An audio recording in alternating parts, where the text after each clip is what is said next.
साधु साधु साधु। नमो बुद्धाय। ठीक है, ये कहानी आज से हम ट्राई करेंगे जातक स्टोरी सीखने के लिए। ये जातक स्टोरी का नाम है, हर कहानी का नाम है। ओके यंग, तो हर कहानी का नाम रहता है। इस कहानी का नाम क्या है? वन्नुपथ जातक। इस कहानी का नाम क्या है? वन्नुपथ जातक। तो जातक क्यों कहते हैं इस स्टोरी को, इन प्रकार के स्टोरियों को, कि जातक स्टोरी में भगवान बुद्ध जी के जीवन में जुड़े हुए कुछ घटना है कि भगवान बुद्ध जी के पिछले जन्मों के बारे में। तो इसीलिए हम कहते हैं जातक। तो हर जातक में भगवान बुद्ध जी है। ओ तो इस कहानी में तथागत भगवान बुद्ध जी उस समय वाराणसी में एक फैमिली में जन्म लिए, जो लोग बैलगाड़ी में सामान डाल करके दूर जाते हैं बिजनेस करने के लिए। तो एक बिजनेस फैमिली में भगवान बुद्ध जी जन्म लिया। इसके बाद वो बोधिसत्व हम कहते हैं। भगवान बुद्ध को क्या कहते हैं? पिछले जन्म में बोधिसत्व कहते हैं। ठीक है, हाँ, बोधिसत्व कहते हैं। तो ये बोधिसत्व जी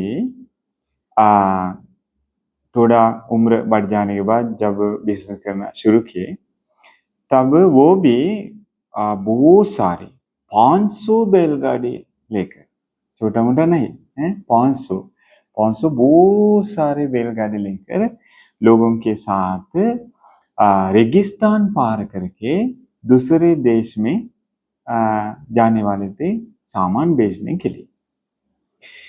इसके बाद तो सभी लोग जितने सामान का जरूरत पड़ेगा रेगिस्तान में, पानी, लकड़ी, इसके बाद अनेक प्रकार की चीज, खाना पीना, सभी प्रकार की चीज भी इकट्ठे करके वो भी बैलगाड़ी में डाल दिए। बेचने के लिए जो सामान वो भी बैलगाड़ी में डालकर वो पूरा सब तैयार करके निकल गए। ठीक है, इसके बाद ऐसे ऐसे रेगिस्तान पार करते हुए अभी एक दिन दिन में रेगिस्तान में कहां पर भी रुक जाते हैं। दिन में जाते नहीं, दिन में रुक जाते। रात होते समय खाना पीना खा पी करके वो जाना शुरू करते हैं, क्योंकि रेगिस्तान बहुत गर्म है। तो इसीलिए ऐसे ऐसे जा करके अब पूरा रेगिस्तान पार किया। फिर भी एक दिन बाकी रह गया, तो अगले सुबह होते समय पूरा नेक्स्ट देश में पहुंचने वाले हैं। तो रेगिस्तान का खतरा खत्म होगा। तो इसीलिए आज शाम होते समय सभी लोग बातचीत करने लगे, अरे बहुत अच्छी बात है कि कल ये पूरा गर्मी खत्म होगा, कल हम नेक्स्ट कंट्री में पहुंचने वाले हैं, प्रविष्ट करने वाले हैं करके सभी लोग खुश हुए। तो हमारे जीवन में भी ऐसा होता है कि हम खुश होते हैं किसी चीज को लेकर, फिर भी कभी भी वो चीज हमारे पास नहीं भी आ सकते ना, बदल भी जा सकते ना। तो वैसे ही कुछ हुआ उनके जीवन में। तो सभी लोग खुश हुए, बहुत उम्मीद रखे कि कल हम पानी तालाब में जाकर स्नान करेंगे, लोग साथ बात करके मतलब सब कुछ अच्छे से हो जाएगा, कल हम नगर में जाएंगे वगैरह वगैरह। इसके बाद लेकिन रात होते समय, रात में जाते जाते जो मुखिया था, जो नेता था, शायद बोधिसत्व भी नहीं होंगे, शायद बोधिसत्व जी भी होंगे, जो ये स्टार्स देखकर, आसमान में जो स्टार्स है ना, स्टार्स देखकर रास्ता बताने वाला जो पहले गाड़ी में बैठा हुआ था, उसको नींद आया। रात में क्या हुआ? अरे नींद आया। नींद आने के बाद बैल को पता नहीं कहाँ जाना है, वो लोग जाते जाते जाते जाते जाते सुबह होते समय पहले दिन जहां रुक गए थे उधर ही पहुंच गए। घूम घूम करके वापस चले आए एक ही जगह पे। अभी फिर एक दिन रह गया रेगिस्तान पार करने के लिए, लेकिन कारण क्या है? उनके पास पानी भी खत्म है, लकड़ी भी खत्म है, अभी कुछ भी नहीं है, क्योंकि एक दिन एक रात ही करके सब छोड़ दिए, तो आराम से बैलगाड़ी हल्का करके जाने लगी, कोई पानी नहीं। लेकिन अभी फिर एक दिन वो बाकी रह गया।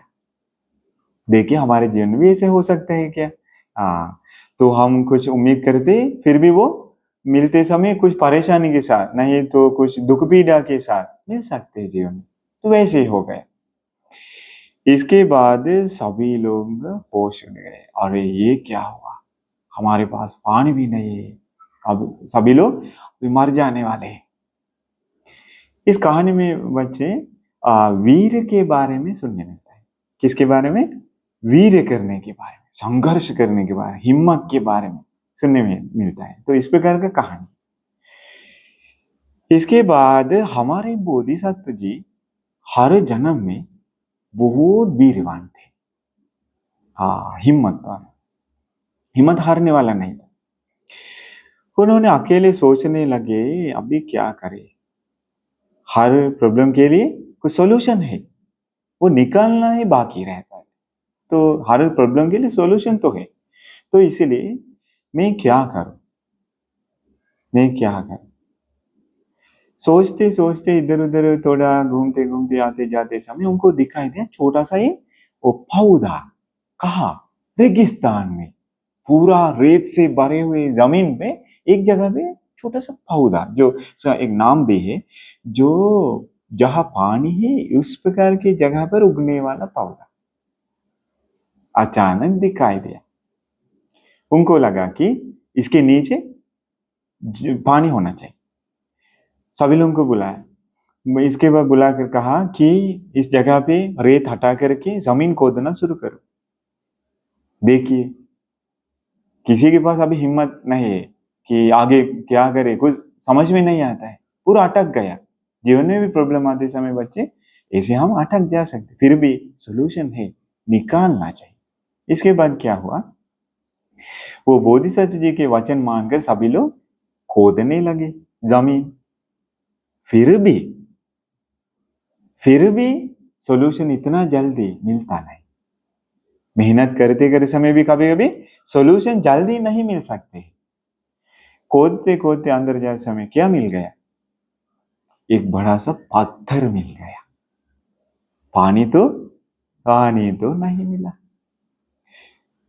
देखिए फिर भी हमारे बोधिसत्व जी हार नहीं माना, हार नहीं माना। उन्होंने अंदर चला गया, उतर गया, कुएं के अंदर उतर करके पत्थर पर अपना कान रखकर सुनते समय उनको सुनाई देने लगा, पत्थर के अंदर से क्या जा रहा है? पानी बह रहा है, आवाज आने लगा। ओ उन्होंने एक ताकतवर एक जवान लड़का को बुलाकर कहा, जाओ बेटा, पूरा हिम्मत में ताकत लगाकर फोड़ दो, ये पत्थर के नीचे एकदम पानी है, पक्की बात है, जाओ फोड़ दो। बोधिसत्व जी के ये हिम्मत से भरे हुए वचन सुनकर वो जवान लड़का अंदर चला गया। ओ वो पत्थर फोड़ने लगा। एकदम जब पत्थर फट गया, बड़ा सा पानी का लाइक कुछ ओ बाहर निकल आए, पानी निकल आए, ऊपर तक फेंकने लगे, पूरा कुआं पानी से भर गए। अरे बाप रे, सभी लोग खुश हुए, सभी लोग खुश हुए। इसके बाद स्नान किए, पानी पिए। अंत में उस जगह पे एक बड़ा सा झंडा लगाकर रख दिया, एक ध्वज लगाया। क्यों? बाद में भी जो लोग आते हैं उनको भी दिखाई देगा, ध्वज की वजह से वो लोग पास आने के बाद उनको भी कुआं का काम आएगा, पानी पी सकते, तो ऐसे करें। इसके बाद सभी लोग खुश होने लगे। सभी लोग बात करने लगे कि अरे हमने तो वो हार पहले से ही मान लिया था। हमारे जीवन में इतना परेशान आने के बाद हम पहले ही हार तो मान लिया, लेकिन हमारे बोधिसत्व जी के हिम्मत की वजह से, उनके वो एक ताकत की वजह से, उनकी हिम्मत की वजह से, उनके ज्ञान की वजह से आज हमें जीवन मिल गया, जीवन मिल गया।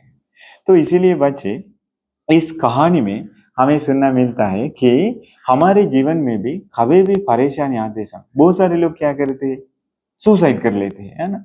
कुछ भी कर दे जीवन में पर प्रॉब्लम आते समय, लेकिन इस कहानी में हमें सीखने मिलता है कि परेशानी आते समय, दुख पीड़ा आते, कुछ भी प्रॉब्लम आते समय एक सॉल्यूशन भी है। हर प्रॉब्लम का सॉल्यूशन भी रहता है। तो दिमाग लगाकर सोचने से वो सॉल्यूशन निकाल सकते हैं। तो इसलिए हमारे जीवन में भी इस प्रकार से हिम्मत बढ़ाकर अच्छे से ज्ञान इस्तेमाल करके जीवन के बारे में सोचकर आगे बढ़ने के लिए बोधिसत्व जी जैसा अच्छे से ज्ञान इस्तेमाल करके खुशी को पाने के लिए सभी बच्चों को भी भाग्य मिल जाए। साध साध साध।